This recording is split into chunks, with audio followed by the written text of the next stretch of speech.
Dando continuidade às nossas lives sobre a situação política nacional, nós estamos aqui com queridos lutadores, né? Deodato Ramalho, Maxwell, Fernanda, secundarista, jovem secundarista, para debater nossos problemas, conversar, bater um papo sobre os nossos problemas e a dramática situação política e institucional do país. E queríamos começar lembrando, agradecendo, né, antes de lembrar, agradecer aos nossos e nossas internautas pela participação ativa nas nossas lives. Hoje é a 6ª live, tem crescido em número de contribuições, de visualizações, tem curtido. Então, espero, nossa live não funciona sem todos os internautas e internautas. Gostaríamos de poder contar com a contribuição, inclusive com sugestão de temas, que as lives anteriores têm debatido uma diversidade de temas que estão colocados como problema para nós. Então, queríamos agradecer também à Casa Vermelha, que tem nos cedido esse espaço para realizarmos nossos bate-papos. Então, para começar a nossa discussão, queríamos agradecer a presença de todos e todas aqui, né? Nossa jovem aqui, é uma alegria enorme ter uma jovem com a gente, e uma jovem mulher, inclusive, né? Por onde começar essa nossa discussão? Nós estamos completando este mês, né, dentro do calendário russo, 100 anos de Revolução Russa, que impactou o mundo. Não foi só a Revolução Russa, só na Rússia que impactou. Impactou o mundo porque, a partir da Revolução Russa, nós conquistamos direitos sociais e democráticos no resto do mundo. Naquela base do capital da burguesia dos Estados nacionais capitalistas, dizer, façamos antes que eles façam. Esses direitos, passados 100 anos, estão sendo duramente arrancados. Embora arrancados, os golpistas nacionais, por exemplo, não conseguem resolver sua crise política institucional. E, por isso, cada aprofundamento da crise, aprofunda-se os ataques aos direitos, mas também os ataques às organizações políticos, sindicatos de trabalhadores, com a condenação do Lula, por exemplo, né? E a prisão de alguns dirigentes importantes do movimento político nacional, dentre os quais Dirceu e Vacari. E aí começa a discussão que a gente queria ouvir de vocês. A condenação do Lula, se confirmada como querem, e a prisão, e a condenação de Dirceu, por exemplo, a prisão perpétua, pode ser caracterizado como condenação e prisão política?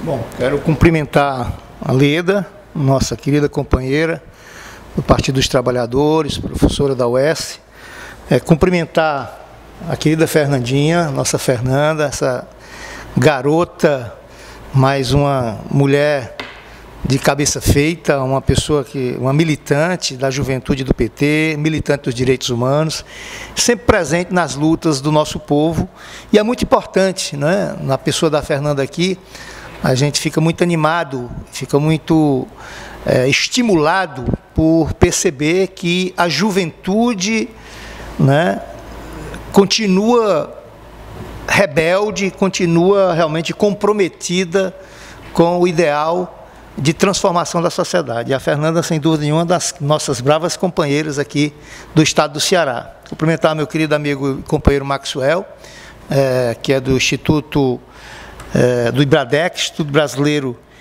de Defesa da Cidadania.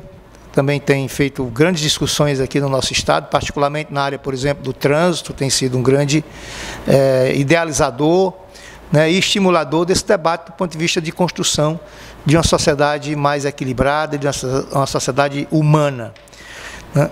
Bom, Leda, eu acho dessas questões que você colocou inicialmente, eu queria cumprimentar os internautas, né, cumprimentar particularmente aos companheiros que fazem o blog da Dilma, sem dúvida nenhuma um dos instrumentos mais importantes dos últimos anos que nós conseguimos construir aqui no nosso Estado brasileiro, para romper o cerco da mídia conservadora e partidarizada. Acho importantíssimo demais nós estamos sempre ressaltando esse trabalho desses companheiros que, a duras penas, têm mantido no ar essas discussões, e saudar particularmente o companheiro Daniel, que é exatamente o grande timoneiro aí do nosso blog da Dilma, que surgiu mais fortemente a partir da eleição de 2014.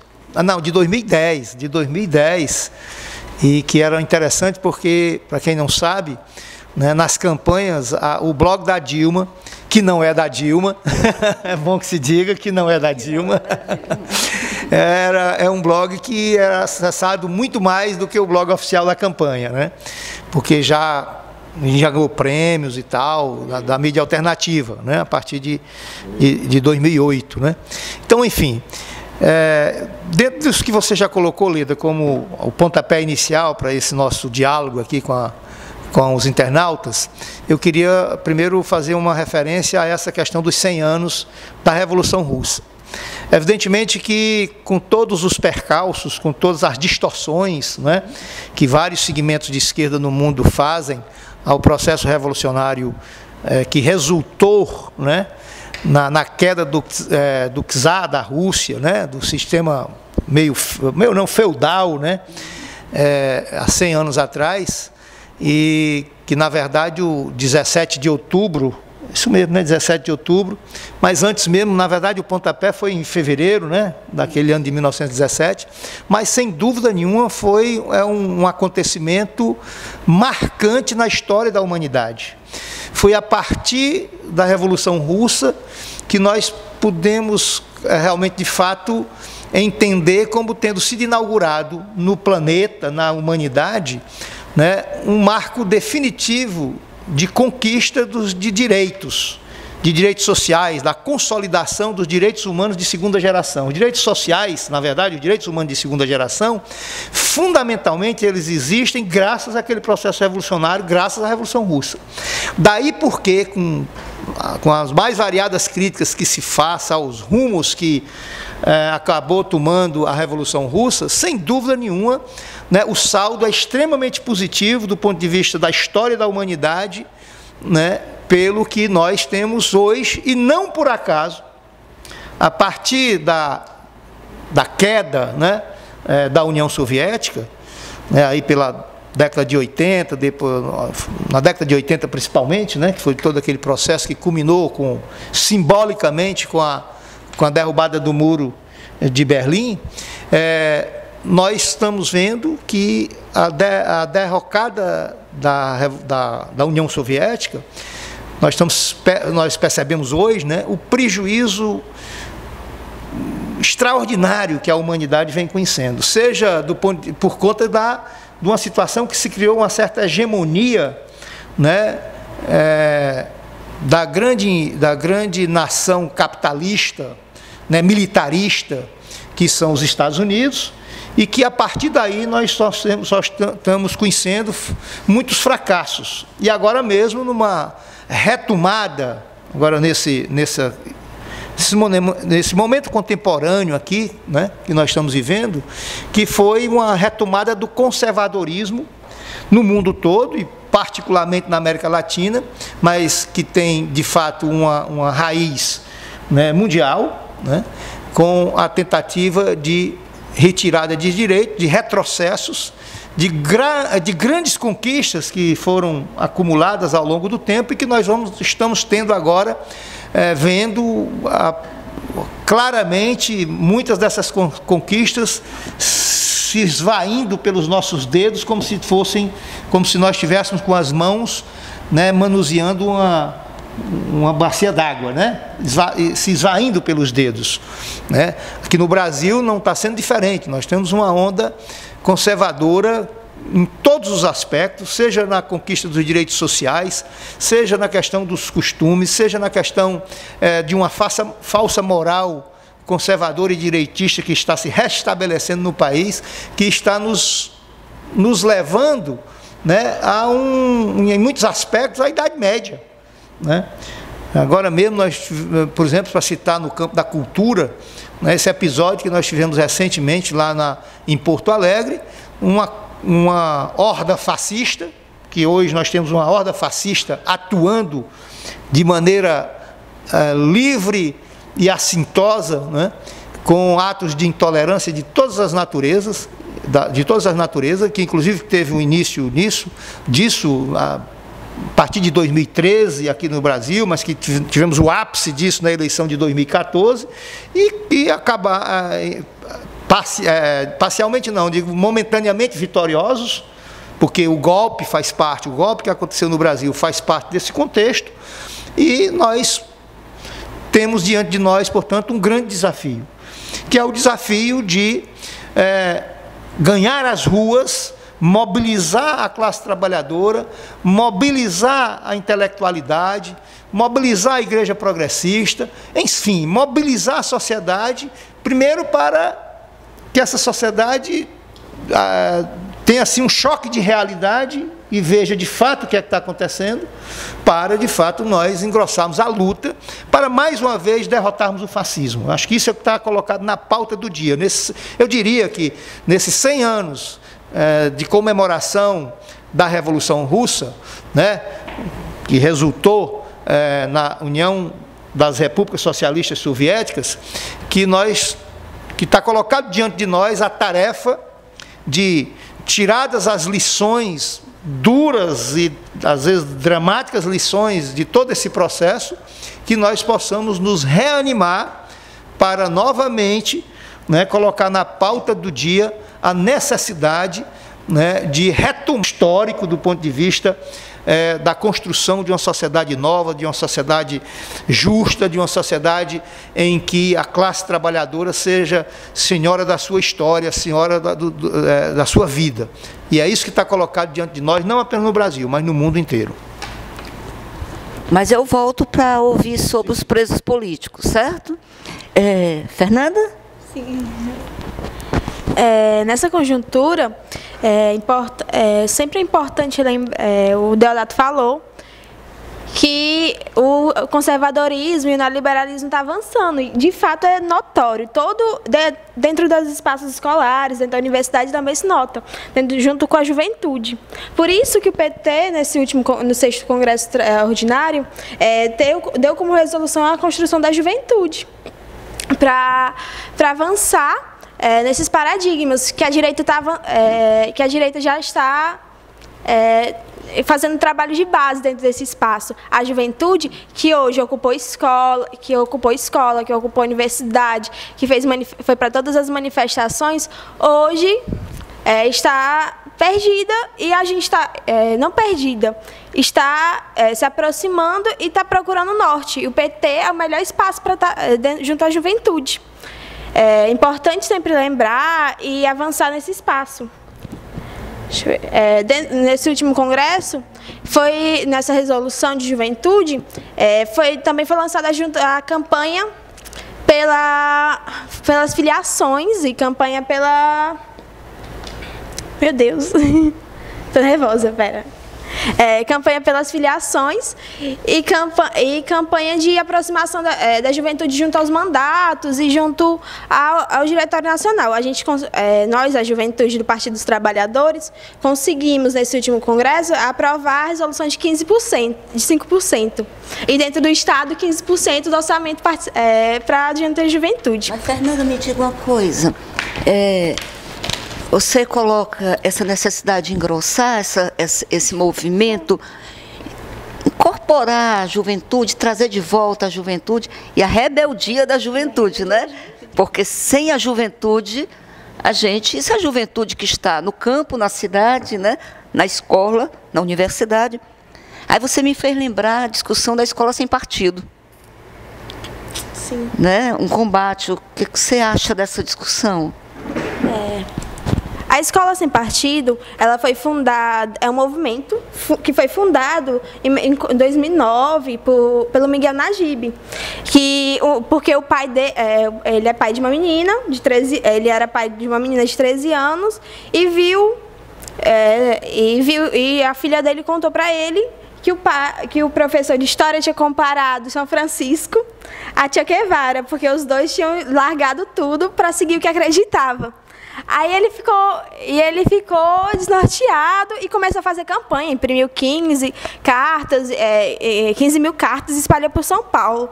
Aí começou a fazer movimentações, buscando junto não ainda o MBL, mas tinha outro nome, a construção desse espaço. E um dos filhos do Bolsonaro, Flávio Bolsonaro, foi o primeiro a levar esse projeto de lei, que é a escola sem partido, onde o professor não vai ter espaço de fala, o estudante não tem direito a debate.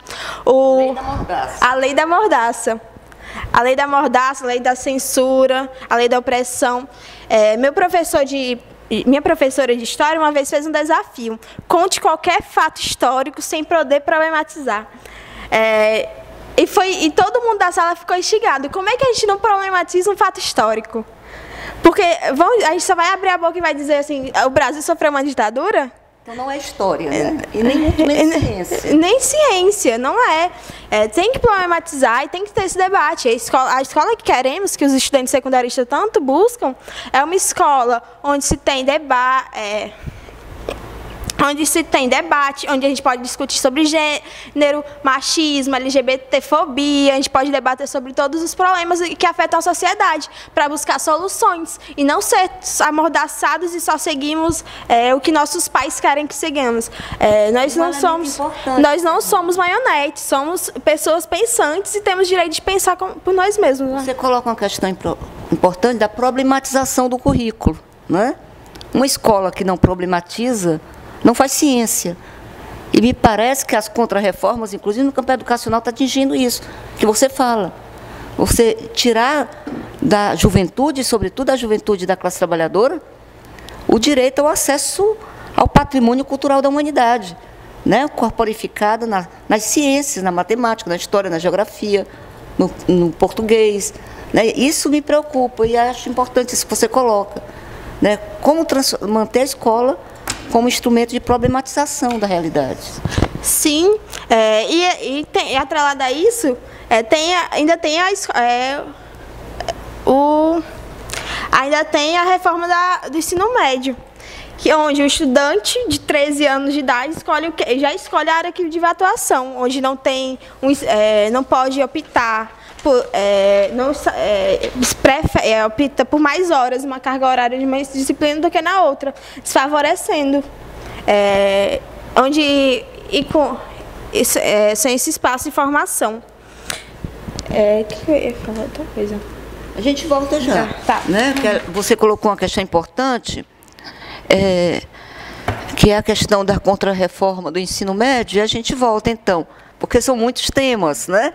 Então, mas eu gostaria de pegar agora o Maxwell para falar um pouco sobre essas questões, que começa pela questão da condenação e prisão de dirigentes importantes do movimento operário aqui no Brasil, né? Como é que ele vê isso? Primeiro, podemos caracterizar como preso político, como condenação política? E se consideramos isso, em que medida nós podemos assegurar que em 2018 teremos eleições democráticas no país?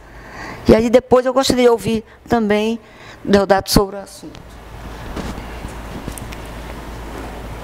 Minha querida professora Leda, me permite interagir aqui com nossos internautas.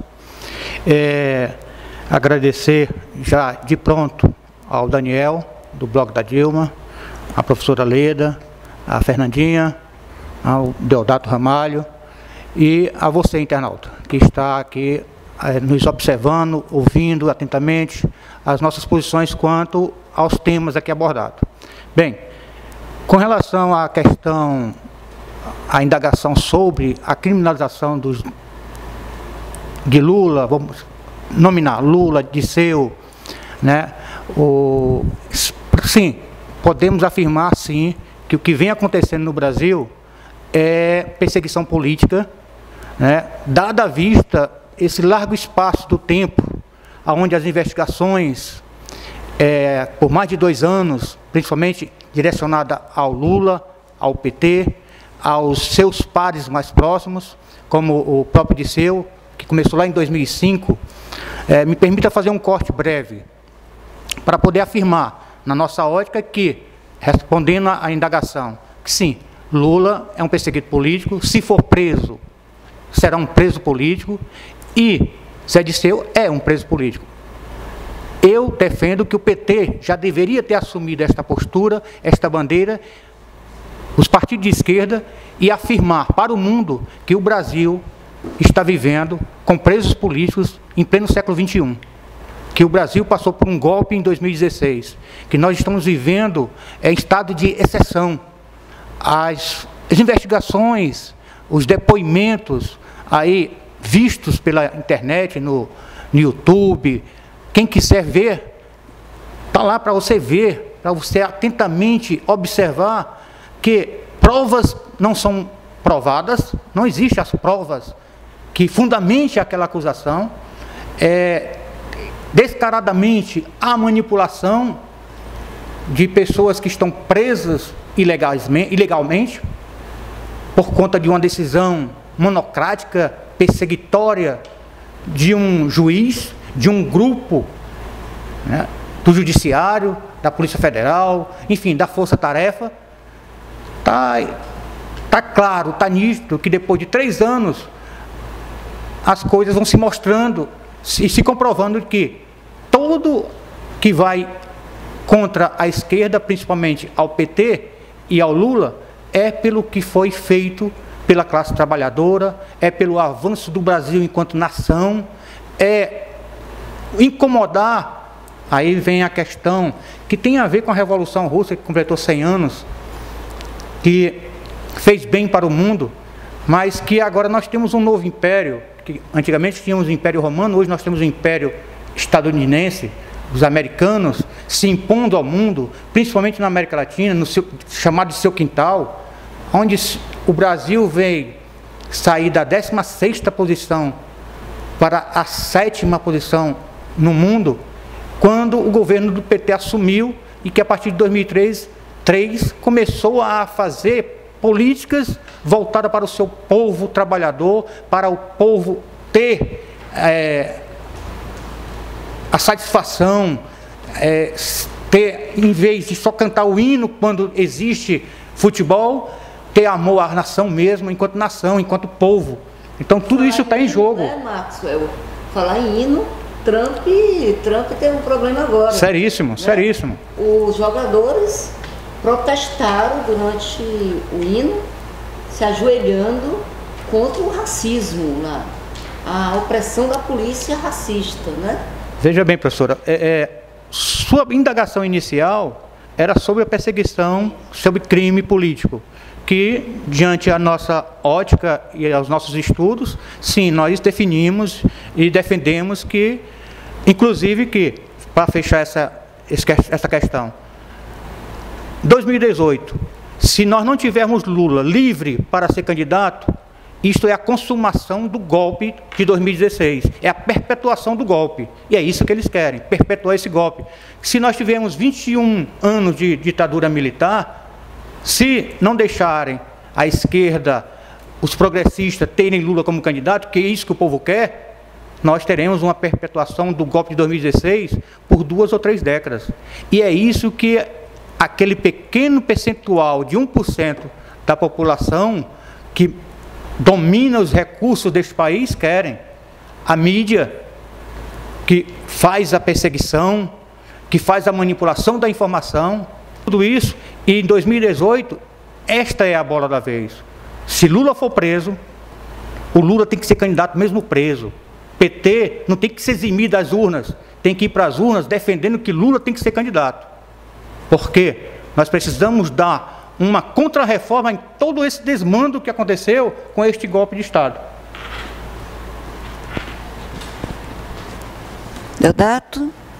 Bom, primeiro, a Fernanda abordou aí algo que está dentro desse contexto todo, né, que tem permeado, né, especialmente a partir do golpe, quer dizer, não foi só, quer dizer, o golpe apenas consolidou e vem implementando medidas nessa direção, porque é um golpe que tem esse caráter conservador, direitista e essencialmente corrupto.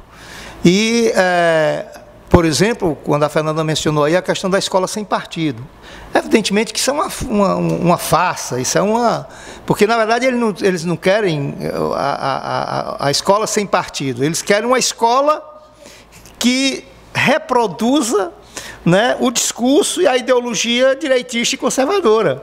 Na verdade, eles bem partidária, aí sim, partidária mesmo, porque, na verdade, essa expressão ela tem que ser bem explicada para a população, né, porque a direita aí, os conservadores, né, essa elite que tradicionalmente implementou na história do Brasil golpes. O Brasil não tem tradição democrática. Preciso ficar bem claro isso. O Brasil, nós não somos uma nação que tenha tradição democrática. Ao longo da nossa história, nós fomos atropelados por vários golpes. Exatamente. Então, isso é um dado muito importante. A chamada redemocratização após a ditadura militar de 64, ela, a partir de 85 até 2016, foi o mais longo período que nós tivemos de democracia, ainda que seja uma democracia com todas as suas limitações, né?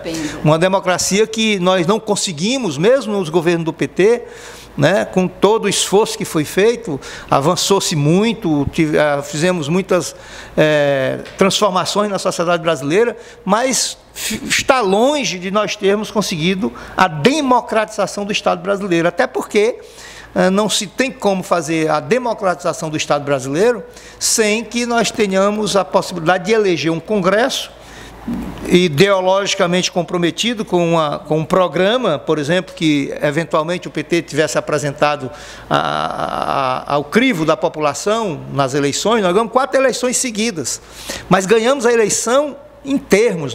Primeiro, nós não assumimos o poder. O PT não assumiu o poder no Brasil, né? Assumiu parcelas do poder através do governo federal, mas com muita limitação. Por quê?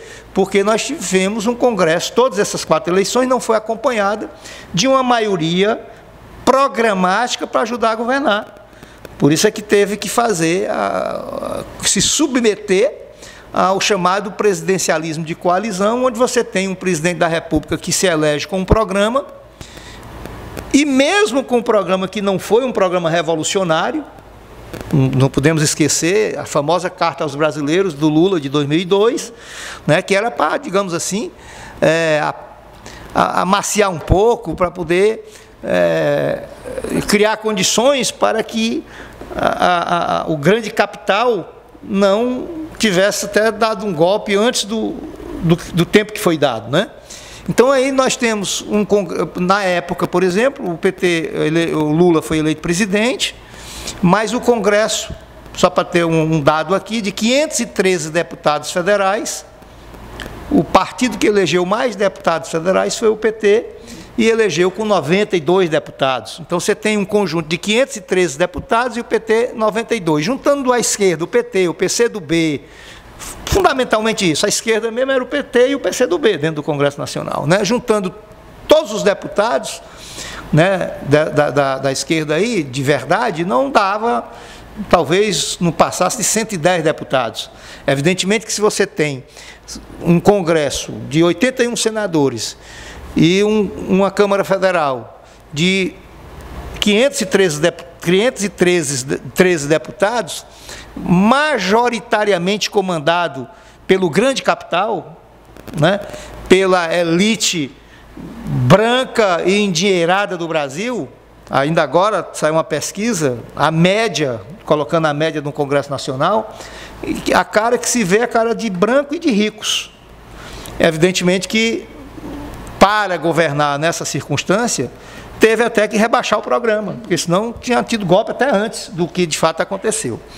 Então, essa escola sem partido tem a ver com isso, né? Inclusive com um componente importantíssimo, né? Fundamental para que nós tenhamos esses retrocessos acontecendo no Brasil, que é exatamente a questão de um dos itens e de um dos temas que nós não conseguimos avançar no Brasil de forma nenhuma, que é a questão da democratização da comunicação.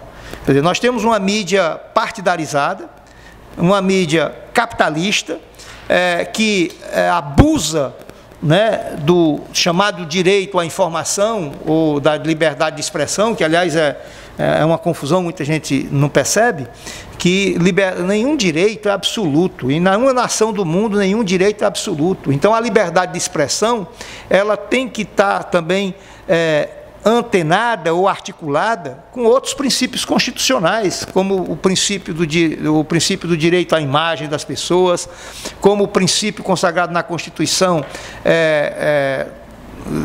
de respeito do ponto de vista do comando desses veículos de comunicação, de não ter, é o artigo, salvo engano, 223 da Constituição, que fala, que permite, ou que aponta, ou que determina que haja, por exemplo, a regulamentação dos meios de comunicação, para não permitir o monopólio que nós temos hoje da mídia, da comunicação, na mão de 6 famílias, 5 ou 6 famílias, né? Evidentemente que tem interesses políticos e econômicos, né? Daí cuja expressão maior disso é a Rede Globo, que sempre se jactou de fazer e de derrubar presidentes, e é verdade isso. Então, assim, só para, nessa questão da escola sem partido, como é que você imagina, como é que você, que está nos ouvindo, um cidadão, imagina, por exemplo, que vai discutir na sala de aula sociologia, história, geografia, né? Sem ter uma base teórica, né, da questão política, porque tudo está inserido, tudo é política, né? O ser humano é um ser político por natureza, né? O próprio estudo das ciências exatas, ela tem um componente político importante. Você imagina agora, por exemplo, pesquisas com célula-tronco. Um exemplo, né? Desse retrocesso que nós estamos vivendo na sociedade brasileira, né? Isso é uma discussão dentro desse embuste que é essa expressão escola sem partido, né? Isso não poderia ser discutido em sala de aula, né? Porque aí você está também, ao lado disso, desse conservadorismo, você tem um recrudescimento, né, Leda e companheiros, você tem um recrudescimento da intolerância religiosa. Então nós temos o Estado brasileiro, é um Estado laico.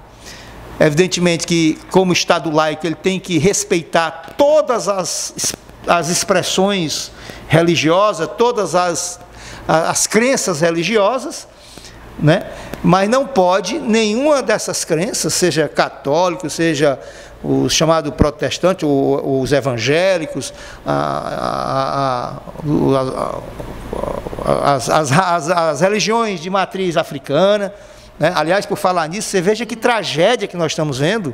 Tudo isso é fruto dessa intolerância que tem sido pregada por essa direita perigosa, fascista, nazista, que hoje tem uma expressão, inclusive política, muito forte na pessoa do deputado Jair Bolsonaro, né?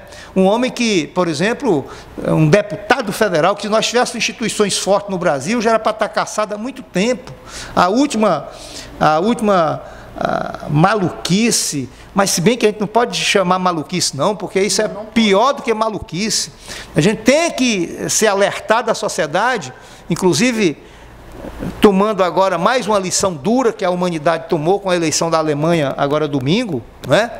Que elegeu pela primeira vez ao longo de mais de, salvo engano, 80 anos, né? A extrema-direita nazista saiu das eleições na Alemanha como a terceira força, né, nacional, que é o partido lá, AfD, que é um partido de extrema-direita, nazista, e que tem aqui no nosso país a sua, digamos, a sua co-irmã do ponto de vista de ideologia política, aquilo que é capitaneado, liderado pelo deputado Jair Bolsonaro, que nem partido tem, né? Na verdade, vai pegar um partido de aluguel aí para ser candidato a presidente, e que a gente tem que ter cuidado, por exemplo, mas ele declarou, agora por ocasião daquela manifestação nazi-fascista do MBL, aquele Movimento Brasil Livre, que é um movimento perigoso, fascista, lamentavelmente com muitos jovens dentro deles, que pregam, né, teorias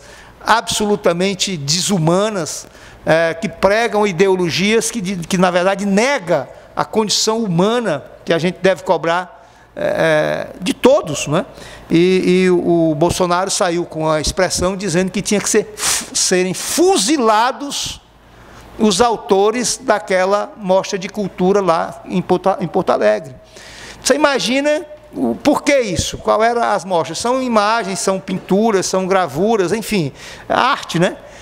Que estão hoje, que tem historicamente, né, nos principais museus do mundo, nos museus mais prestigiados do mundo, no Louvre, né? Aliás, eu brinco muito porque inclusive do ponto de vista dessas expressões eróticas, né, estão nas ruas.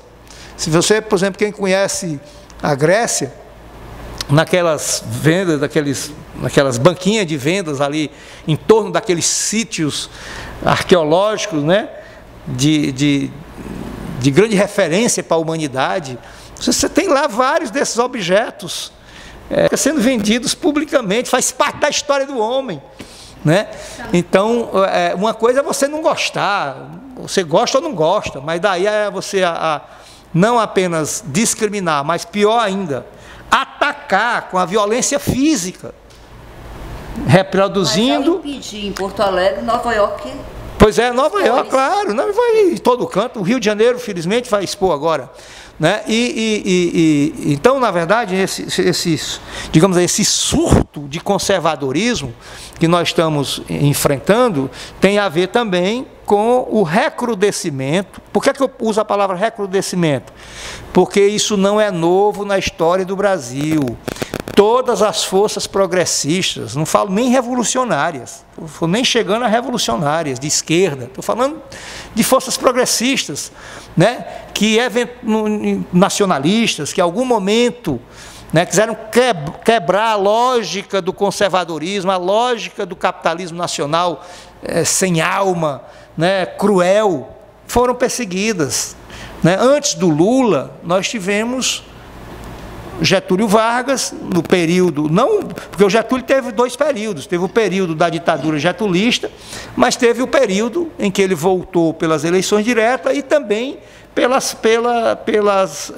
pelas políticas nacionalistas que ele desenvolveu, né, inclusive, e também sociais, de direitos sociais que foram conquistados na época do Getúlio Vargas, com os direitos trabalhistas, com a CLT, etc. Então, quando foi que o Getúlio caiu em desgraça? Quando contrariou os interesses da elite dominante e foi levado ao suicídio. E a acusação era a mesma de sempre, de corrupção, né? A história do Mar de Lama, que era comandado uma dura luta midiática, comandada pelo golpista Carlos Lacerda, né? Da tribuna, na época das tribunas da imprensa, salvo engano, o jornal, esqueci agora o nome, enfim, e que levou o Getúlio ao suicídio. Depois nós tivemos a tentativa de impedir a eleição e depois de tentativa de impedir a posse de Juscelino Kubitschek, também foi tentado dar golpe no Juscelino Kubitschek. Depois nós tivemos, em 61, o golpe para tentar impedir a posse do João Goulart, que era o vice-presidente. Com a renúncia do Jango, eles tentaram impedir a posse do João Goulart, né? Inventaram de última hora um parlamentarismo para poder tolher a ação do presidente João Goulart. Depois, num plebiscito, se voltou ao presidencialismo, e um golpe de 64, né, com a destituição do presidente João Goulart e com a escuridão de 64 até 1985, com a ditadura militar, com tortura, com mortes, né? E quem estava dentro dessa ditadura, quem bancava essa ditadura, não eram só os militares eram os títeres, eram os paus mandados, né, do grande capital, né, e da grande mídia, inclusive jornais como a Folha de São Paulo, que disponibilizava até seus veículos para a ação dos torturadores. Então, por isso que eu digo, e nós estamos agora vendo o recrudescimento. Nós tivemos um período de mais ou menos calmaria, fruto da habilidade do presidente Lula e, claro, fruto até mesmo do rebaixamento do nosso programa para poder, minimamente, poder avançar. Mas 4 eleições seguidas, em que os conservadores, que a direita perdia a eleição, aliás, não toda a direita, porque parte da direita, inclusive, estava conosco. nesse rebaixamento do programa por conta da necessidade de governar, porque é matemático isso. Eu tenho 513 deputados federais, eu tenho 90 deputados, ou eu faço um acordo para minimamente poder governar, ou cai logo, né? Então o Lula, na verdade, era para ter caído em 2005. A crise de 2005 era a tentativa primeira de derrubar o governo do PT. Né? Não conseguiu por conta da força popular do Lula, da habilidade do Lula, e que acabou não conseguindo, mas que infelizmente agora, né, nós tivemos aí, portanto, o golpe, e que a fase desse momento agora do golpe é de impedir a candidatura do presidente Lula em 2018. Porque com toda essa perseguição, com toda essa caçada virulenta que se faz contra o presidente Lula, com o chamado lawfare, que é o uso das estruturas do sistema judicial para fazer perseguição política, com várias escancaradas ações do Poder Judiciário e do Ministério Público nessa direção. Se você pensar, por exemplo, nesses dias está sendo votado, aliás, estava marcado para terça-feira, dia 26, agora de setembro, né, o julgamento no Supremo Tribunal Federal do pedido de prisão preventiva do Aécio Neves, do senador Aécio Neves. Eu sustentava e sustento que eles não vão decretar essa prisão preventiva do Aécio Neves. Aliás, quero dizer o seguinte, que a Constituição Federal veda a decretação de prisão preventiva de congressistas. Portanto, mas qual é o problema? O problema é que são os dois pesos e duas medidas. Porque quando pegaram um senador que era senador do PT, o Delcídio do Amaral, que aliás já tinha sido do PSDB, mas foi como senador do PT, ele foi preso preventivamente. Aquilo foi uma ofensa à Constituição Federal. Portanto, esses dois pesos e duas medidas, os julgamentos que estão acontecendo hoje no Brasil, eles têm sido de acordo com o nome que figura na capa do processo. No caso da condenação do presidente Lula, é escandaloso, sem prova, né? E a mídia criou uma narrativa de pré-julgamentos, de condenações antecipadas, e é a mesma mídia que, por exemplo, não repercute, finge que não está acontecendo, por exemplo, que um advogado que está foragido, que está na Espanha, deu uma declaração, está lançando um livro, e já há indicações de prova documental disso, de que ele pagou uma boa quantia, uma pequena fortuna, não apenas ao padrinho de casamento do juiz Sérgio Moro, não apenas ao padrinho do juiz, mas um amigo íntimo e sócio, que foi sócio da esposa do juiz Sérgio Moro, que é advogada. Portanto, a indicação de que esse delator, esse que está foragido, que aliás a delação teria sido recusada exatamente porque tinha que encobrir alguma coisa, ele não podia sair a delação dele, e agora ele foragido, ele tem nacionalidade espanhola, também espanhola, pediram a extradição, não foi extraditado, e ele deu essa declaração de que pagou a esse advogado e a esposa do juiz Sérgio Moro para conseguir facilidades no processo na Lava Jato. Mas isso eu não estou nem dizendo, Leda, que isso é verdade. Mas há uma denúncia. Sabe qual foi a reação do juiz Sérgio Moro? Esse mesmo juiz Sérgio Moro que, desrespeitando todo o arcabouço legal do nosso país, e que, lamentavelmente, né, o Supremo Tribunal Federal, por várias razões, não deu um freio a essas arbitrariedades. Sabe o que é que ele disse quando foi indagado sobre isso? Porque o jornal A Folha de São Paulo publicou um artigo da jornalista Mônica Bergamo, que denunciou isso. Ele disse o seguinte: condenou o jornal, atacou o jornal, dizendo que o jornal era irresponsável de estar dando crédito a uma declaração de um criminoso. Agora é irresponsável. Ora bem, ele condenou o Lula com base na delação do Léo Pinheiro. Vejam que gravidade, o Léo Pinheiro já havia dado 3 depoimentos, tinha inocentado o Lula em todos esses depoimentos, aí foi condenado a 23 anos de cadeia. Aí é uma tortura que, na verdade, esse juiz está fazendo. Então, quando ele resolveu aceitar, dizer o que o Ministério Público e o que o Sérgio Moro, os Torquemadas de Curitiba, queriam, aí ele delatou o Lula, e o Lula foi condenado com base nessa delação, né? E ganhou de prêmio a diminuição da pena dele para 3 anos de cadeia. Então, na verdade, hoje não, desde o início da Operação Lava Jato, que a coisa funciona dessa forma. Se quiser sair da cadeia, tem que dizer o nome do Lula. Se não quiser ser preso ou não sair da cadeia, tem que se manter não afirmando nada contra o Lula. Aí o Palocci entrou nessa história. O Palocci entrou nessa história. Então, tanto é que os vários humoristas estão brincando com essa história. Então, está aí a senha para o juiz Sérgio Moro. Quer ir para a cadeia? Não diga nada contra o Lula. Quer sair da cadeia? Diga alguma coisa contra o Lula, nem que você não tenha prova.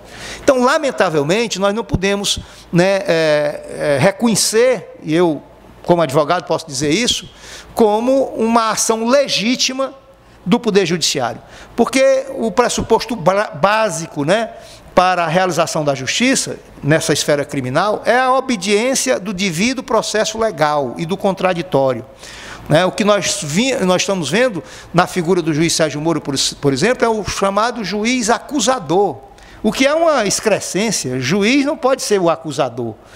O juiz, ele vai, na verdade, examinar o debate entre a defesa e a acusação, né? A síntese, a tese e a antítese, e fazer a síntese e dar o veredito de acordo com as provas que as partes lhe trazem. O juiz não pode ser parte. Então, nós temos a figura hoje no Brasil de juízes acusadores, o que é, de fato, uma negação do devido processo legal. Daí porque nós temos, sim, que não admitir, né, não reconhecer a legitimidade desse tipo de julgamento. Porque uma coisa é você ter um julgamento justo, um julgamento baseado em provas. Aí você tem que dar a mão à palmatória e quem for culpado que pague pelos erros que cometeu. Agora, nós não podemos ter como justos julgamentos que são realizados dessa forma. Eu quero passar para o Maxwell para ver o que ele tem para falar sobre esses temas que foram colocados aqui, em seguida para a Fernanda. Mas antes eu queria agradecer a participação, as contribuições dos e das internautas, que continuem compartilhando, que continue contribuindo, que continue participando com a gente do nosso bate-papo. Maxwell. Bem, ouvindo aqui o companheiro Deodato falar, a gente vai anotando e um tema vai puxando o outro, e a gente vai se questionando e vai querendo falar e fica aqui se contendo. Mas vamos falar aqui sobre a questão da escola sem partido, que na verdade é uma farsa, é uma escola de um partido só, ou seja, de uma única ideologia para um país como o Brasil, que é um continente. Eles querem impor a ideologia deles e usam isso, principalmente a bancada da bala e a bancada da Bíblia, né, no Congresso Nacional. Para que a gente possa fugir de tudo isso, é necessário que no processo de eleição de 2018, se tivermos eleições, porque o presidente golpista Temer está aí novamente, né, sendo acusado e agora é de comandante da trupe, né, da quadrilha. Então, veja bem, nós temos um presidente que não me representa, diga-se de passagem, e a muitos não representa, mas denunciado, aí compra, não precisava nem comprar, porque estão do lado dele, deram golpe no país, deram golpe no governo legitimamente eleito, na presidente Dilma, que já foi comprovado, provado e aprovado que ela não teve culpa nenhuma, que a tal pedalada era balela. O temeroso está fazendo as suas pedaladas, assim como os outros fizeram. Então, foi só balela. Diante desse Congresso, que não precisava ser comprado, mas o Temer, para fugir, pagou seus bilhões lá para as emendas desses parlamentares, que são golpistas, e agora vai ter que pagar de novo, vai ter que liberar mais verba, mais dinheiro, e diz que o país não tem dinheiro. E o povo, anestesiado pela imprensa, que está calada, de vez em quando faz uma mençãozinha para dizer que não está calada, que não tem lado, mas é tudo manipulação. Então, eu estou chamando a atenção para isso porque nós estamos passando vergonha no mundo. Esse presidente vai lá na ONU falar as besteiras dele, em nome de um povo de 200 milhões, quando na verdade não está falando por esses 200 milhões, porque a aceitação dele está ali na faixa de 5%, e olha que falavam que a Dilma estava com 9%, 11%. Nós sabemos os interesses. Porém, precisamos para o processo de 2018, se o temeroso cair, eu não acredito que tenhamos eleições em 2018, porque assume o outro golpista, que é presidente da Câmara, o Maia. Eu não sei quem é pior, se é o Temer ou se é o Maia. Mas, seguindo o rito constitucional imposto pelo golpe, assume o Maia. E ele, obviamente, não tem mais tempo, vai ficar até o fim do processo, e é possível que aí o PSDB, que é o artífice de tudo isso, que desde que a Dilma e o PT foram eleitos, ele disse, não deixar assumir, não deixar ser eleito, se for eleito, não deixar assumir, não deixar tomar posse, se tomar posse, não deixar governar. E foram isso que eles fizeram a partir das eleições de 2014. 2015, Dilma reeleita, assumindo o segundo mandato, não teve condições nenhuma por conta de um Congresso carcomido de canalhas, como disse na época, ministro da Educação, Cid Gomes, dentro do Congresso, apontando para o canalha que está preso, canalha mor. O Eduardo Cunha é o líder do achaque. E aí perdeu o cargo, porque ele foi para lá, sabia que ia perder. Porque são 300 e poucos parlamentares, que na verdade não são parlamentares, são parlamentares. É parlamentar. O país votar em parlamentar daquele nível. Então, nós temos 300 e poucos parlamentares dentro do Congresso Nacional, golpista, que estão a serviço dos interesses econômicos, dos interesses internacionais americanos, que não pode deixar a Petrobras ser o que é. O povo não pode ter o orgulho, o povo brasileiro não pode ter o orgulho de bater no peito e dizer, nós somos uma nação. Nós temos que estar subjugados aos interesses econômicos dos Estados Unidos, das grandes empresas petrolíferas. Nós temos que estar dizendo para eles amém. E o Brasil ousou, com o governo progressista, com o governo do PT, com o governo do Lula, a levantar seu povo enquanto nação, saindo de uma posição, repito, de 17º lugar para 7º lugar, em apenas uma década. Isso é inadmissível. E pasmem, perder a eleição 4 vezes seguida é porque não tem projeto para uma nação, tem projeto para um grupo antinacionalista, vendável, serviçal dos americanos. Então, em 2018, se tivermos eleições, tem que ser com Lula, e o povo tem que aprender a votar em parlamentar, progressista, à esquerda, e que seja, de fato, a serviço e de amor pelo Brasil, porque nós estávamos no rumo certo, enquanto nação.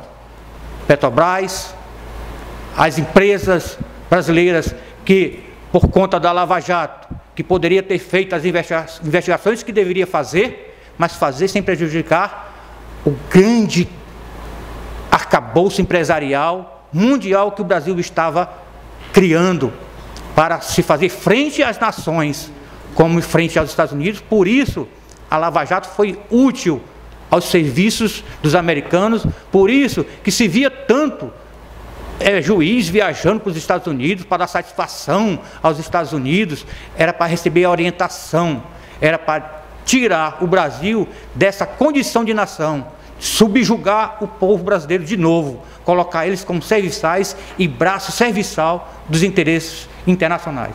Portanto, veja bem, a escola de sem partido é tudo isso. Não é escola sem partido, é escola de partido de uma ideologia só. Portanto, você internauta que está nos ouvindo, a gente tem tanta coisa para falar, mas o tempo é escasso, é pouco. Mas precisamos fazer com que as eleições acontecendo, que o povo vote em parlamentares linkado com aquilo que queremos enquanto nação, enquanto povo, soberano e amante do seu país, para que a gente possa ter realmente um futuro e não ter essa desgraça que está acabando com os direitos do trabalhador, tirando R$10, vejam bem como o tema ele tem vários nichos, tirando R$10 do salário mínimo, que não está tendo reajuste, que os investimentos foram paralisados nas políticas públicas para tornar o Estado mínimo de direito para o povo trabalhador, mas total direito para os empresários, que a Fiesp botou o pato na rua para fazer do povo um pato. Portanto, meus queridos internautas, precisamos abrir os olhos para nesse processo, se tivermos eleições, e acredito que tomara que tenhamos, é meio que complicado, mas eu tenho esperança que tenhamos eleições, e se tivermos eleições, façamos umas eleições com Lula candidato à presidência, e o povo quer presidente de novo, para poder voltar a ter amor e o Congresso diferente desse que está aí.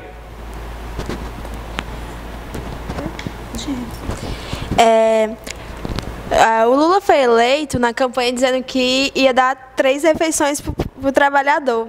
E isso é uma coisa muito marcante. Meus dirigentes sempre falam isso. E Lula foi eleger o povo, foi eleger o projeto da classe trabalhadora para o Brasil que queremos. E olha como o Brasil cresceu.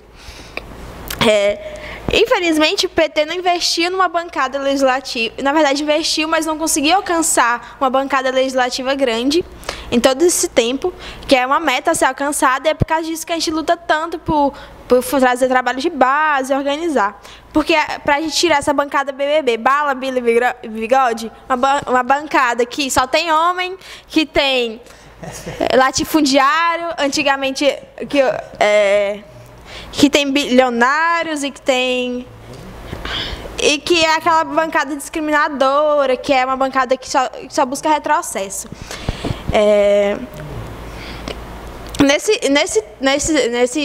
Nesse estado de golpe que nós vivemos,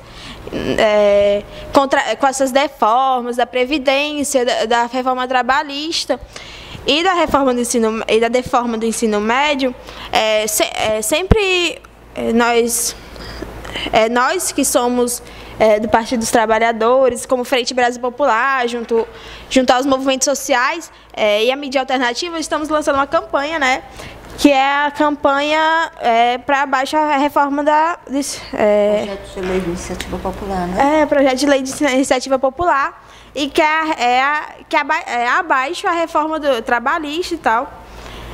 E estamos buscando também a luta pelo...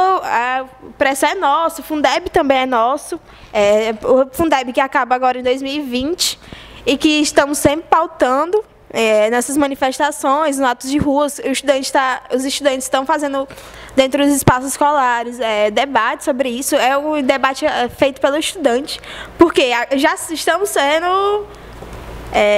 o investimento na educação, por mais que esteja velado, está sendo retrocedendo. Em 2015, a gente tinha 13 bilhões para o ensino superior, para as universidades federais. Hoje, a gente tem 5 bilhões e 900 milhões.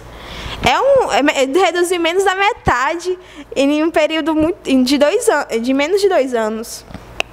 Um período onde a gente só vê que só vê retrocesso na educação, vê retrocesso no trabalho, na forma de trabalho, retrocesso na previdência. E é importante ir para a rua debater com o seu vizinho, com o cobrador de ônibus, com aquele colega da escola, com o colega do trabalho, até com aquele com aquela vizinha chata que fica fofocando sobre a sua vida. Falar sobre a importância da Petrobras, que querendo não, os royalties, querendo nós, os royalties investidos na educação, para que a gente possa ter uma sala de aula onde não tenha, a mesa não esteja quebrada, onde tenha livro, porque vivemos uma situação dessa, onde em muitas escolas não se tem livro para estudar. Por causa disso que antes do golpe, para afirmar a luta pela democracia e para pedir o espaço onde o estudante tenha voz e tenha direito à educação. Vimos o fenômeno aqui no Ceará, que foi mais de 70 escolas ocupadas, vários estudantes representados, e no Paraná, onde foi, eu acho que 90% das escolas ocupadas. Foi um trabalho muito extenso e muito bonito de se ver a juventude com sua revolta, afirmando laços pela democracia, pela educação e dizendo que não vai abrir mão. Não vai abrir mão da Petrobras, não vai abrir mão dos seus direitos, não vai abrir mão da Previdência. Junto aos movimentos sociais, o movimento sindical e aos partidos de esquerda, vemos nesse espaço onde todo mundo está sendo, onde todos os grandes nomes estão sendo caçados à esquerda, é sempre importante reafirmar nossa identidade, nossas identidades como militante de esquerda, como militante que defende os direitos da classe trabalhadora, e é por causa disso que o PT vem investindo cada vez mais, voltando aos núcleos de base e voltando aos debates. Os mandatos estão se aproximando junto aos bairros e tal. Muito pela frente, Brasil Popular. Outra coisa. Uma coisa interessante, Fernanda, é que sobre essa questão da participação da juventude, embora tenha esses setores Conservadores? Fascistas, diria assim, né? Diria assim, que caracteriza MBL e outras organizações aí, mas a última pesquisa, que não foi feita por nós, diga-se de passagem, disse que 40% da juventude quer Lula presidente.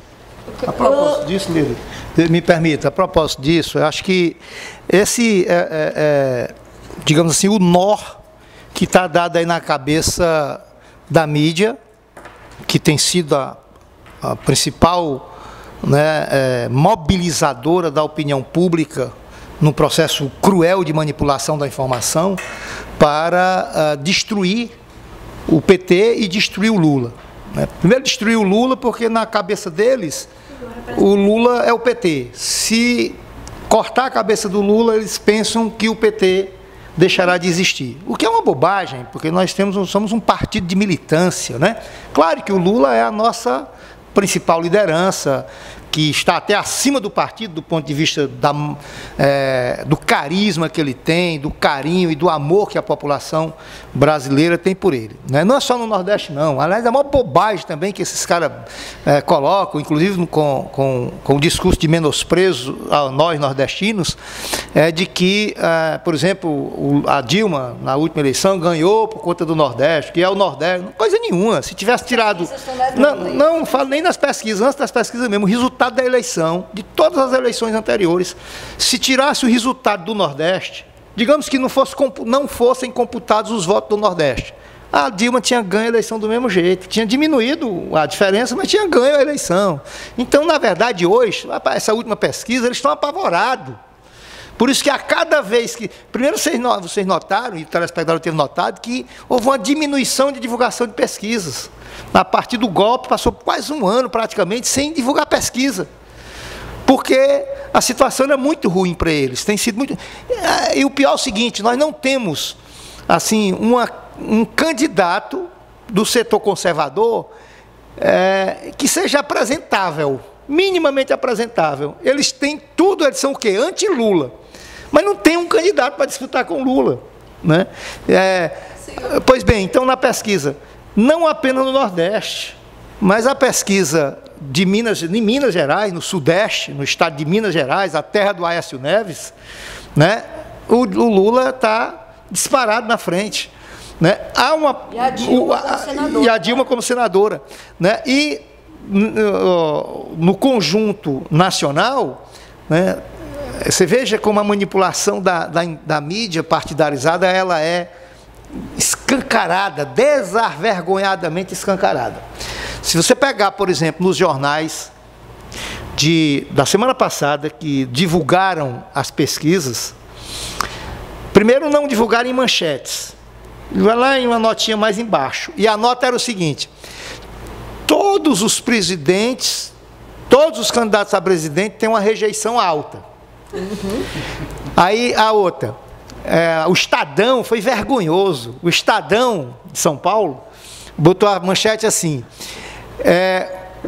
tem um candidato a presidente, lidera em todos os senados, ou em todos os cenários. Um candidato a presidente lidera em todos os cenários.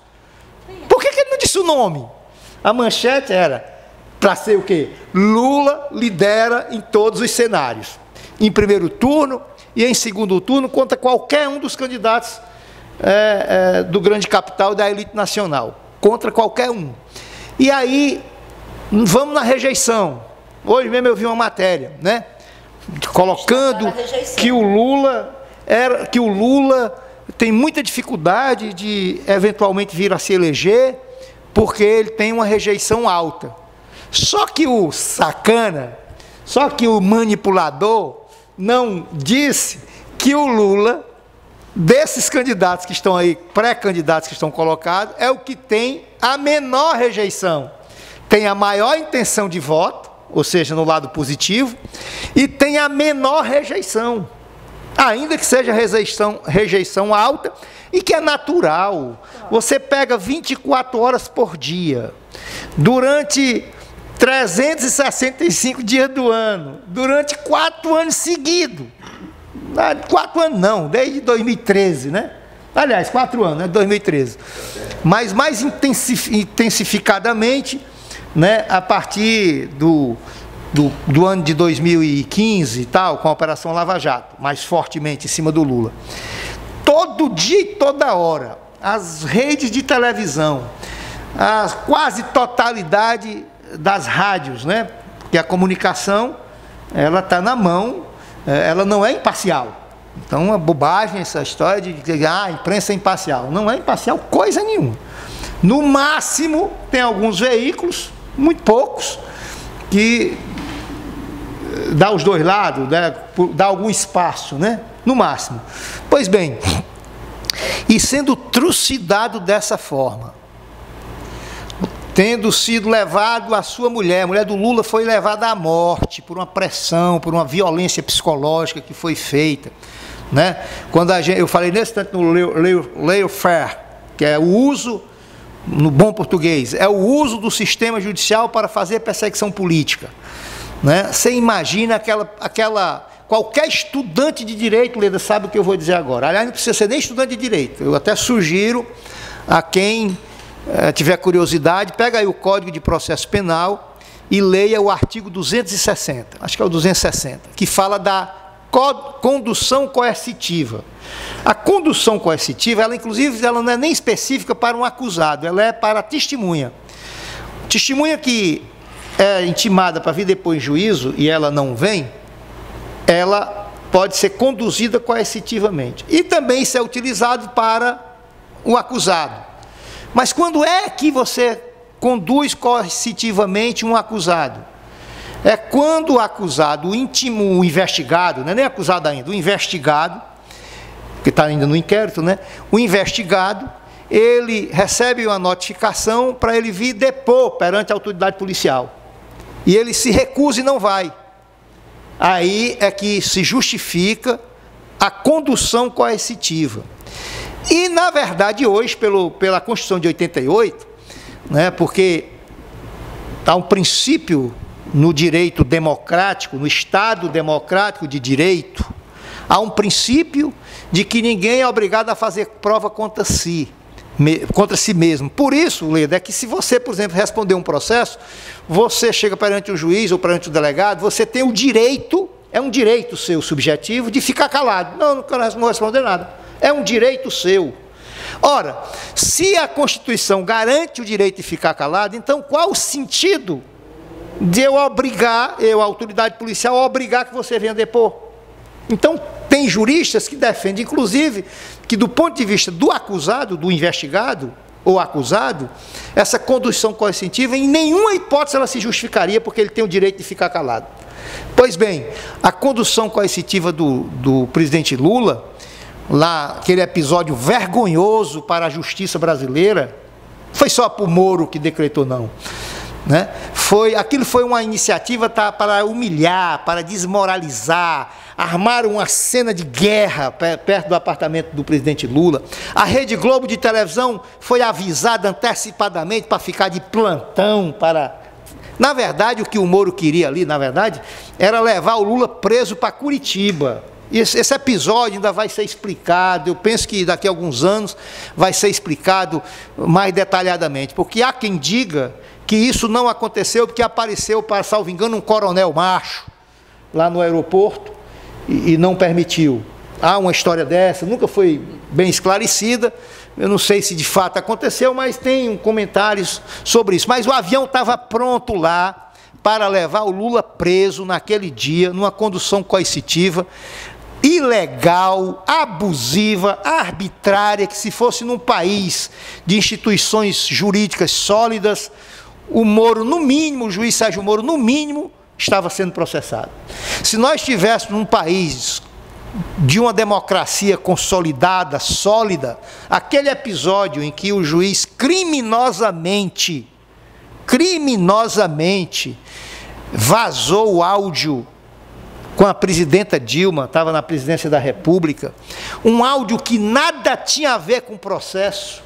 E aí alguém pergunta, mas Deodato, se não tinha nada a ver com o processo, qual a razão de ter feito essa divulgação? Ora, muito simples, uma razão política, porque foi vazado num dia que estava sendo votado uma coisa muito importante dessa disputa do impeachment, que foi para dar substância aos golpistas. Ali foi uma ação extraordinária para ajudar o golpe, aquele vazamento da presidenta Dilma, de um diálogo que nada tinha a ver com o processo. Não fosse, eles gostam tanto de falar nos Estados Unidos, né, que é o farol do mundo, a referência. Se fosse nos Estados Unidos, olhe se o juiz não tivesse sido preso.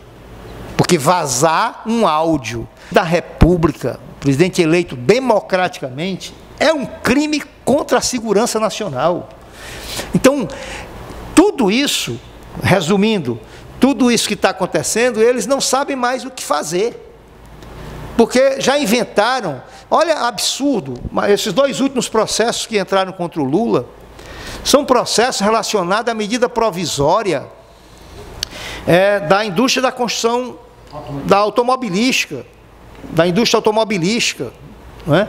E porque que era uma medida provisória que já vinha de antes do governo Lula. O Lula prorrogou a medida provisória, e essa medida provisória foi prorrogada naquele momento, por exemplo, da crise, que dura crise mundial, e que o Brasil enfrentou essa crise, e como o Lula disse na época, que foi muito atacado, que essa crise é uma marolinha, porque de fato o Brasil, graças às políticas implementadas de fortalecimento do mercado interno, adotadas pelo governo Lula, o Brasil foi o último país do mundo a entrar na crise e foi o primeiro a sair da crise. Tanto é que nós não tivemos a situação dramática que nós tivemos praticamente no resto do mundo. Não tivemos isso na França, tivemos na Espanha, Portugal e a Espanha quase que se acabam.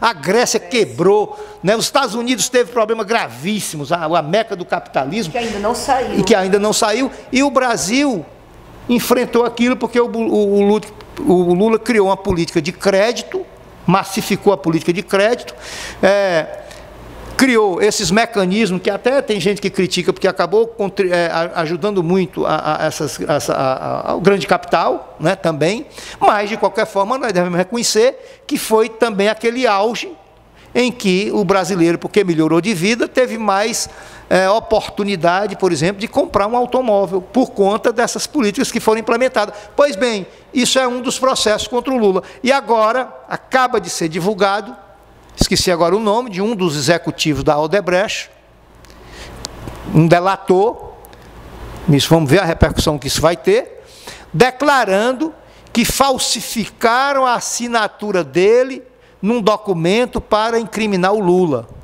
Falsificaram um documento, uma assinatura dele, no contrato da compra do terreno, que o Lula é acusado de que aquele terreno teria sido... Agora, engraçado também, né? Aliás, estão mudando a... Não, agora engraçado também, né?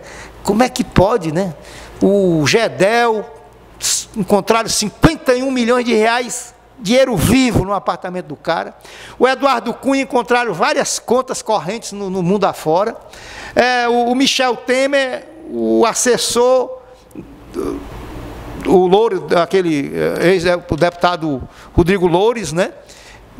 Depois de uma conversa gravada com a voz do Temer, está com a voz dele, portanto é uma ligação muito óbvia dele com aquela mala de 500 mil reais, aquela mala de 500 mil reais. O Aécio Neves, só o que foi detectado já com a voz, aquela dos 2 milhões de reais. Aí qual a acusação contra o presidente Lula? No mar de corrupção desenfreada dos principais inimigos do PT que estão envolvidos. A coisa é tão maluca que nós temos a situação do Eduardo Cunha, inimigo declarado do PT, para você ver como o governo, como o PT não tinha o comando do governo completamente, porque não tinha mesmo. Você imagina que o Eduardo Cunha, que era inimigo declarado da presidenta Dilma e do PT, mas mesmo nessa condição, mas pelo fato dele ser do PMDB, que tinha o vice-presidente da República, e o PMDB era fundamental para manter a base de apoio do presidente, da presidenta Dilma e do governo, o cara, sendo inimigo da Dilma e do Lula e do PT, o cara comandava dentro da Caixa Econômica um esquema de corrupção. E aí não é negócio de relator, não, está provado, está as contas, está... E aí o que é que estão dizendo que o Lula, nesse vendaval... Qual é a acusação contra o Lula? De um triplex de classe média lá no Guarujá e de um sítio também de classe média que prova documentalmente que não é dele. O triplex, inclusive, está dado em garantia numa operação de crédito da Caixa Econômica para a empresa. Então, olha que coisa mais absurda. Agora, infelizmente, essa onda, essa narrativa diária da mídia, de fato, mexe com a cabeça da população. Mas, felizmente, nós temos essas redes sociais maravilhosas, que tem coisa para o mal também, as redes estão abertas para tudo, para coisas boas e coisas ruins. Mas ela revolucionou, a internet veio fazer uma revolução, essas redes sociais, porque ela deu oportunidade para hoje todo mundo é jornalista, todo mundo se comunica. Nós estamos aqui falando para sei lá quantas pessoas, e aí alguém aqui que está nos ouvindo vai reproduzir e tal, nas suas redes sociais e tal, e tal. Então nós temos como... de qualquer forma, pelo Twitter, pelo Facebook, pelo Instagram, por todas essas redes sociais, nós temos essa possibilidade de furar o cerco da grande mídia. Agora você imagina como, eu fico pensando, Leda, como os nossos militantes, os nossos companheiros revolucionários, valorosos, ao longo da história do Brasil e da humanidade, como eles sofreram, né, quando não tinha essa possibilidade que a gente tem agora. Porque só valia o que dava no rádio e o que dava na televisão. E o que dava no rádio e o que dava na televisão era o discurso da elite dominante golpista, como, por exemplo, em 64. Você imagina em 64, né, os nossos companheiros da época que sofreram o golpe, o desespero, porque qual era o instrumento de comunicação que a gente tinha naquela época? Era o mimeógrafo. Não era nem... Era o mimeógrafo. A juventude, a Fernanda... Sabe o que é mimeógrafo, Fernanda? A Fernandinha não sabe o que é mimeógrafo.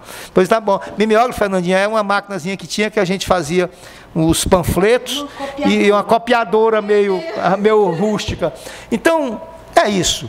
Então, exatamente por conta dessa perseguição atroz, que a população hoje, por essas possibilidades que nós temos de comunicação, não vai demorar, aliás, eu acho que já caiu a ficha, já caiu a ficha do que está acontecendo no Brasil, do que aconteceu no golpe, e por isso a população agora já está dando a resposta nas pesquisas de opinião pública.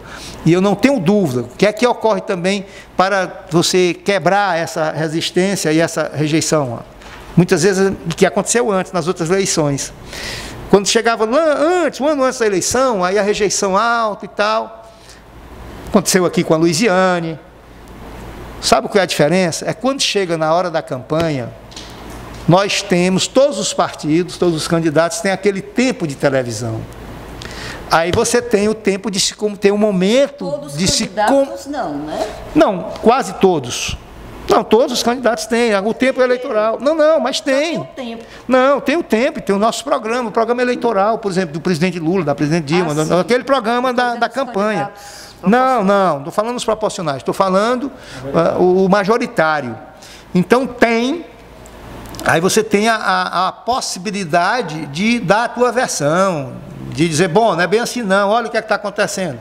E aí acaba realmente desconstruindo o discurso da caça, do ataque, que ao longo dos anos é verbalizado contra o PT e contra os nossos candidatos. Agora eu queria, por último, deixar uma advertência que já foi tocada aqui. Eu acho que o Maxwell tocou nesse assunto, você também, Leda. Nós temos um problema gravíssimo e que, enquanto nós não tivermos a compreensão disso, nós vamos, como eu gostava de dizer nas campanhas do presidente Lula, presidente Dilma, nós temos que ter o cuidado, porque muitas vezes nós, o eleitor, nós damos o poder, entre aspas, porque na verdade não é o poder ainda, é só o governo não é poder. O poder é mais amplo, é mais complexo. Então nós damos mais, usando um linguajar popular, nós damos o poder com a mão e tiramos com a outra mão. Por quê? Porque a gente elege o presidente Lula, como nós elegemos a presidenta Dilma, mas elegemos um Congresso hostil, de direita. Aqui no Ceará, presta atenção, vamos prestar atenção nos 22 deputados federais, vamos prestar atenção nos 3 senadores da República aqui do Ceará, como é que votou o Pimentel, como é que votou o Eunício Oliveira e como é que votou o Tasso Gereissati, por exemplo, na reforma trabalhista, que está reintroduzindo na legislação brasileira, vários institutos que se assemelham ao regime de semi-escravidão. Como é que vai votar na reforma da Previdência Social? Como é que os deputados federais votaram na reforma da reforma trabalhista, de retirada de direitos, de retorno à semi-escravidão? E como é que eles estão votando agora mesmo? Como foi que votaram na denúncia para acolher a denúncia contra o golpista Michel Temer?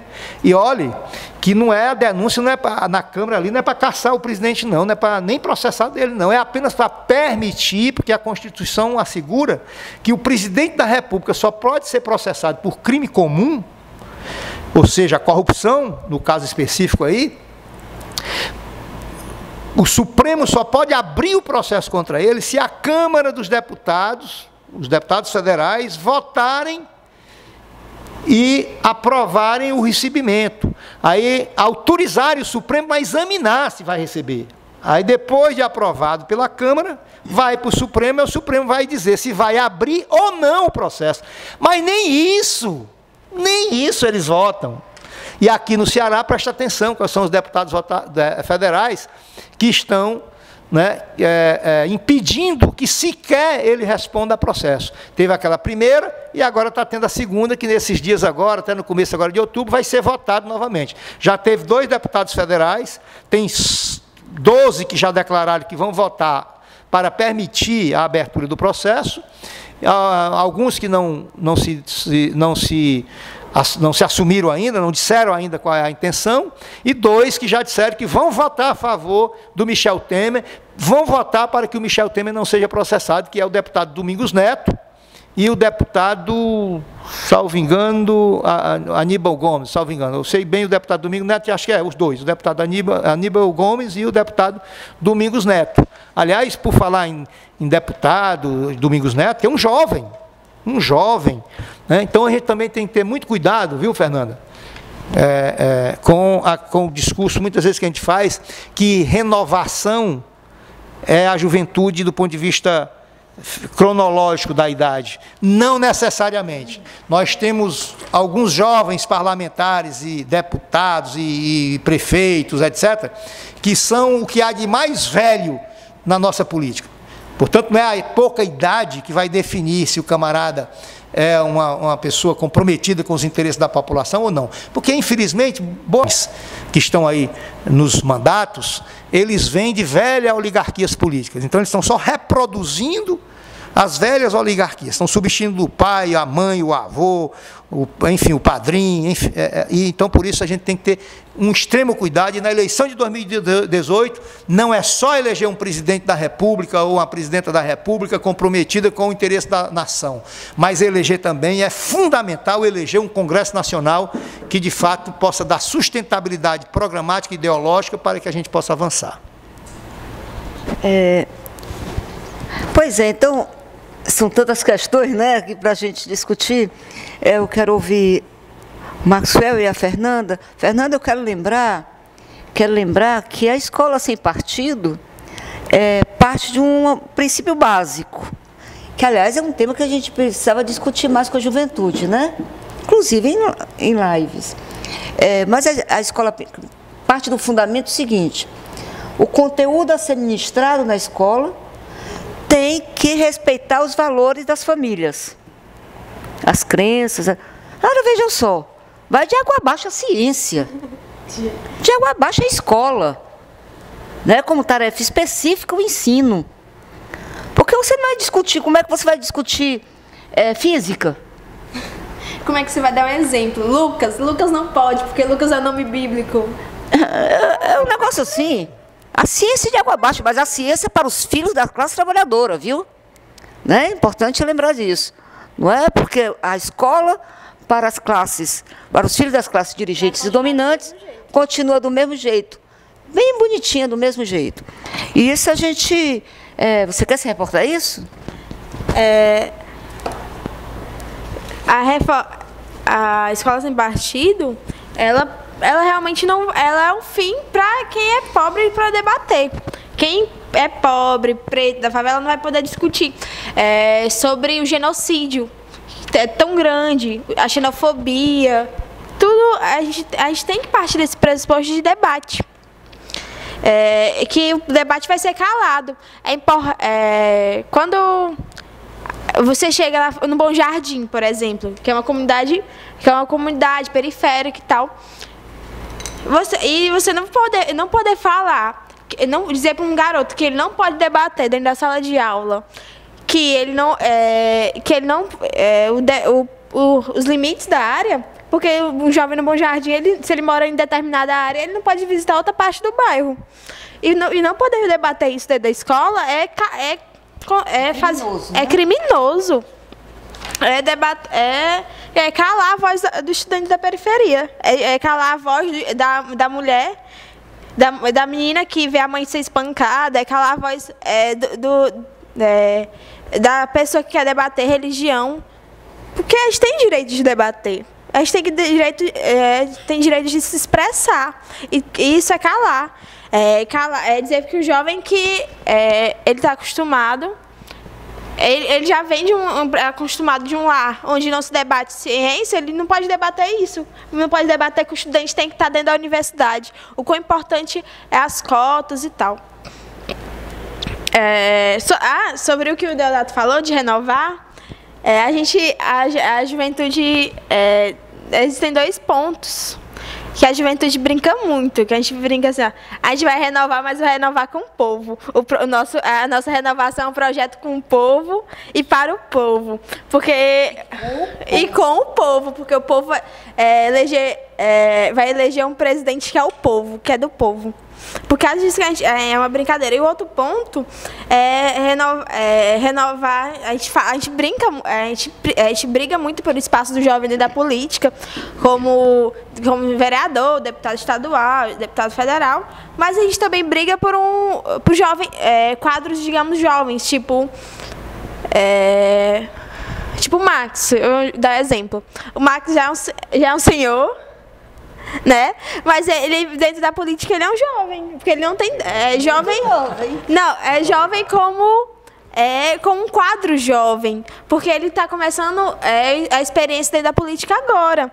O Elmano é um deputado estadual que é um quadro jovem dentro do partido, porque ele está começando a debater jovem, Deodato e tal. É uma juventude, um mandato jovem, digamos assim. E a gente precisa debater, a gente sempre reforça, dentro dos municípios que eu visito, a gente sempre reforça a voz que a juventude, ela tem que estar dentro desse espaço, ela tem que acompanhar o mandato, nem que seja para debater junto aos mandatos, junto aos nossos parlamentares, fazer pressão, ocupar a Câmara e dizer assim, olha, a juventude tem voz, a gente quer a voz, vamos debater sobre o projeto e tal. E só para terminar rapidinho, um grito de ordem que a juventude, que a gente brinca, que mas que loucura, escola sem partido a defender a ditadura. Verdade, é a lei da mordaça mesmo, né? De fato, você está certa, não tem uma luta só da juventude, né? É da juventude com a classe trabalhadora. Eu quero passar, nós estamos terminando, eu queria reservar esse restante de tempo para o Maxwell dar um fechamento aí, mas, sobretudo, falando da produção da mídia, né? Mais de 30% das concessões de rádio e TV no Brasil, Maxwell, estão em mãos dos congressistas, que é uma crítica feita pelo relatório de 2011 da ONU, que não deveria ser. Porque como é que vai regulamentar a mídia? Um congresso que detém o controle de 30% dessa mídia, das TVs e rádios, né? Então, como é que a gente vai resolver isso? E, finalmente, você se reportou às iniciativas do PT. O PT aprovou, em seu último congresso, convocar uma Assembleia Constituinte. Nós temos o exemplo da Venezuela, que foi uma vitória. Venezuela, com todo o cerco, né, do imperialismo estadunidense, conseguiu levar 8 milhões às ruas. Não se tratou só de sair da corrida frenética por dinheiro, né, uma corrida frenética por dinheiro para eleger seu deputado, mas chamou o povo para decidir o seu destino. Então, nós temos uma iniciativa importante que eu queria que você desse esse fechamento, colocando também saídas. Vou tentar bem rapidinho aqui com nossos internautas fazer uma síntese. Primeiro, o programa de governo do PT e forças progressistas, a ser apresentado para a nação em 2018, em sua campanha eleitoral, tem que defender, tem que ter o compromisso com a anulação de todas as medidas golpistas tomadas por estes golpistas. Isto é uma coisa. A outra, reforma tributária, taxação das grandes fortunas, reforma agrária, já. Né? Uma coisa que incomoda muito é a democratização da mídia. Falar nisso, a PIG, partido da imprensa golpista, se arrepia toda. Ela não quer o Lula candidato, ela não quer, porque sabe que o Lula será eleito presidente pela terceira vez, e, portanto, estará em pauta, e tem que estar no compromisso do PT com o povo. Esta democratização da mídia, taxação das grandes fortunas, reforma política, uma constituinte exclusiva para fazer uma reforma política de fato e não esta deformação política que está sendo feita neste Congresso Nacional. E nós temos que exigir, com a queda, se acontecer, que eu acredito que não, mas se acontecer a queda do golpista Temer, que o STF crie vergonha na cara e julgue o processo do golpe, chamado de impeachment, que já está comprovado, que foi uma farsa, e devolva, com a queda deste golpista, deste Temer, devolva o poder do governo federal à presidenta Dilma, eleita democraticamente. Outra coisa que precisa ser feito e lembrado, dentro de toda essa discussão que foi feita aqui, professora Leda, Fernandinha e Deodato, é o parecer favorável do Ministério Público Federal ao ex-presidente Lula no processo. este parecer precisa ser lido, este parecer precisa ser divulgado, e você não verá pela Rede Globo, não verá na grande mídia esse assunto. Você precisa tomar conhecimento do parecer técnico do Ministério Público Federal em favor de Lula, pedindo o afastamento do Moro dos casos em relação ao Lula. Por isso que nós defendemos Lula 2018. Sem ele é golpe, consagração do golpe. E para fechar, vejam, Tecla Duran, procure no YouTube, Tecla Duran, o homem-bomba da Lava Jato, está denunciando, Tecla Duran, né? Tecla Duran, Moro e Rosângela Moro em negociatas, tudo documentado. Portanto, procurem também ouvir Bob Fernandes, procure as mídias alternativas. Você tem Nacife, você tem 247, você tem inúmeros meios de comunicação alternativos que te dão uma versão diferente da manipulação da Rede Globo e do sistema golpista, da imprensa golpista brasileira. Portanto, procure saber também, que você não vai ver, que a pesquisa informa, a desaprovação de Lula cai e a reprovação de Moro sobe. Você não verá isso na Globo, mas você verá aqui, através dos nossos meios de comunicação alternativos. Portanto, meu querido e minha querida internauta, muito obrigado por sua atenção e estamos juntos pela democratização da mídia, pela volta da democracia brasileira. Muito obrigado. Eu queria agradecer pelo convite. Obrigado a todos por terem me convidado a debater. Foi uma experiência muito enriquecedora para mim. Se quiserem me convidar de novo, estou aqui. Aquelas, agradecer a audiência, nossos telespectadores, nossos internautas, que optam pela mídia alternativa, que é a nossa maior ferramenta de mobilização e de condução do projeto. E de luta. Obrigada. Nós é que agradecemos, Fernanda. Bom, foi muito importante estar aqui com vocês e abraçar todos os internautas e convidá-los a acompanhar não apenas o blog da Dilma, mas a acompanhar toda a mídia alternativa, né? O Maxwell já disse alguns nomes, eu estou muito presente aí, sempre partilhando, não apenas aquilo que eu escrevo, mas partilhando reflexões de outros companheiros da política, do mundo jurídico, né?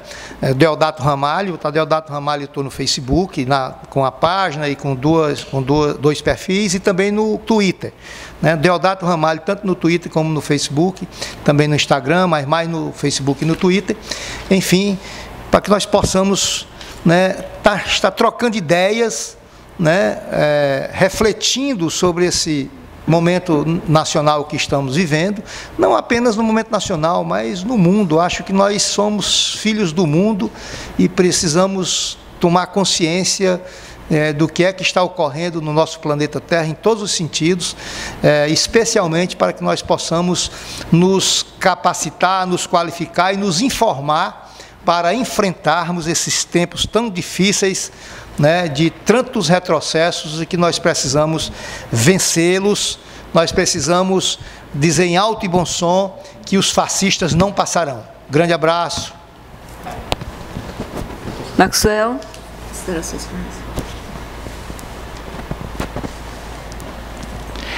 Meus agradecimentos ao Daniel, blog da Dilma, professora Leda, Deodato Ramalho, Fernandinha, grandes parceiros, a Casa Vermelha, né, que é o movimento aí do vereador Guilherme Sampaio, o apoio dado a esse trabalho. Portanto, a você, internauta, a todos e todas que nos acompanham, que nos assistem, que nos dão esse privilégio de ter a honra de estar conversando com vocês. Muitíssimo obrigado. Bom, nós agradecemos, uma alegria enorme estar aqui com vocês, porque não é só nesse debate, nós sempre estamos nos encontrando nas manifestações, nas lutas concretas, né? Então, esse é o momento do debate, do bate-papo daquilo que a gente realiza de fato. E aí, realmente, eu tenho muitas esperanças, Porque a caravana de Lula no Nordeste mostrou que não tem Globo, mostrou que não tem Moro, que dê jeito. O povo brasileiro é Lula. A classe trabalhadora e oprimida é Lula. Então, vai se repetir em Minas Gerais e aonde Lula for. Para além da pesquisa, o povo quer Lula. E aí, vocês já discutiram várias questões importantes aqui, lançaram um debate importante, Maxwell, é a contra-reforma política, que Wagner Freitas vai chamar de estelionato eleitoral, por sua proposta de distritão. Um PT, por exemplo, se fosse nascer hoje, não nasceria. Não seria esse PT de hoje, que reúne milhões. Né? Então, nós temos que discutir a contra-reforma política que está em curso, porque integra todo esse pacote.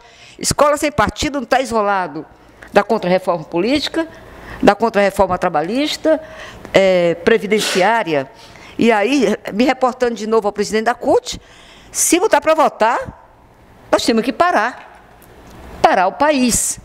E, nesse sentido, nós queremos transformar essa audiência que só cresce das nossas lives em ação. Não basta a gente bater papo aqui, a gente tem que ir para as ruas. A juventude, com a rebeldia natural, tem que ir para as ruas. Os trabalhadores e as trabalhadoras, a classe oprimida, que tem perdido o seu emprego, tem perdido o direito de comer, né, com esse golpe. Então, nós não temos alternativa que a vitória. Né? A vitória é a tarefa, então contamos com todos os internautas e as internautas para continuar com a gente, ganhando, disputando a consciência do povo para garantir a derrubada do golpe hoje, para que nós tenhamos de volta a democracia e os direitos que não foram concessões, não é isso, Maxwell? Não foram concessões, foram direitos arrancados com muita luta, que aqui no Brasil... E sangue e suor, né? E como diz o velho Marx, sempre novo Marx, escrito nos anais da humanidade, que querem arrancar agora. Nós não vamos deixar, a vitória é uma tarefa, e eu agradeço muito e espero poder contar de novo com vocês em novos debates.